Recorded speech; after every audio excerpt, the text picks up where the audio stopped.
Bonjour et bienvenue dans une nouvelle vidéo. NFT est devenu un mot qu'on entend tous les jours. Beaucoup de gens pensent que le mot NFT est lié aux images qui ont été vendues à des prix élevés, mais la vérité, un NFT est plus que cela. Dans une série de vidéos, on va voir c'est quoi exactement un NFT, pourquoi il est important, et même on va créer notre premier NFT, le déployer son contrat, et dernièrement, on va créer un DApp pour le mint de notre NFT. Je suis sûr qu'il va être une série magnifique. Let's go! Alors, c'est quoi exactement un NFT? Un NFT signifie non-fungible token. Alors, tout simplement, c'est un token.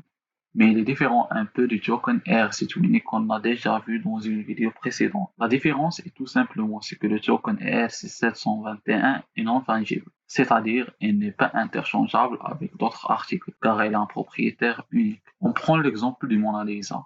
Tout le monde peut avoir une copie du Mona Lisa, identique à l'original, mais la valeur de l'original ne peut pas être dupliquée. C'est la même chose pour un NFT. Maintenant, on sait bien c'est quoi un NFT. On va créer notre premier NFT using Solidity seulement en quelques minutes. Alors, comme on a déjà fait avec le token ERC20, on va utiliser Terraform comme environnement de développement, ainsi que la bibliothèque OpenZeppelin pour l'implémentation du standard, car elle est plus utilisée et même plus rapide. On va l'installer par npm. Vous pouvez utiliser YARN. D'abord, on crée un nouveau fichier dans Contracts. On le nomme nft.sol. On déclare la version Solidity avec laquelle on va travailler, 0.8.9. Après, on importe deux choses de la bibliothèque OpenZeppelin. Premièrement, le contrat ERC721, de laquelle on va éviter les fonctionnalités du token, à savoir les mint, l'approuvement du transfert, etc. Et aussi le module counters, car on a besoin d'un compteur pour générer les ID pour nos NFT, pour les traquer. Maintenant, on déclare le contrat, on l'appelle NFT, héritant du contrat ERC721. Et on va initialiser le compteur et déclarer qu'on va l'utiliser par l'expression using counter or counters.counter. Et après on l'initialise par counter.counter, elle va être privée et son nom est token ID counter. Maintenant, on passe au constructeur. Et puisqu'on a hérité du contrat ERC721, alors on doit l'initialiser ici. Elle accepte deux paramètres, le nom et le symbole comme paramètre.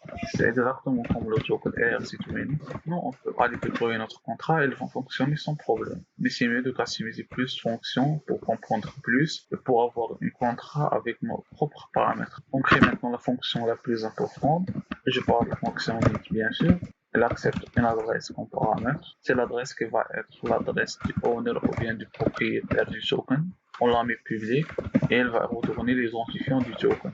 Premièrement, on incrémente l'identifiant par token ID counter.increment et on le passe à la fonction savemain avec l'adresse d'owner. Après, comme on a déjà dit, on le retourne. Maintenant, on va par exemple savoir le propriétaire de chaque token. On nomme la fonction owner_of et elle a l'ID du token comme paramètre. Concernant le type de retour, il va être adresse, car on va retourner l'owner ou bien le propriétaire. Pour créer cette fonctionnalité, on doit vérifier deux choses. Si cet ID existe et on a besoin d'une manière pour savoir l'owner de cet ID si il existe. Pour cela, on ajoute deux mappings. La première va retourner l'adresse de chaque ID.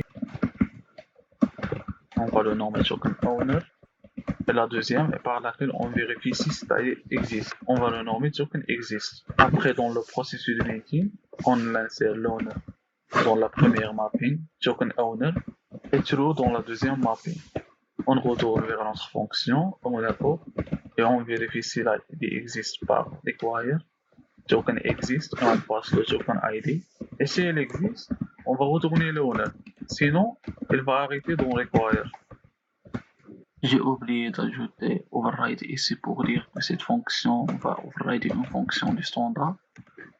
Maintenant, on essaie de compiler notre contrat pour vérifier si tout passe bien. Je m'excuse, je dois mettre la version compatible avec le compilateur utilisé par Travel. C'est 0816. Voilà, je recompile maintenant.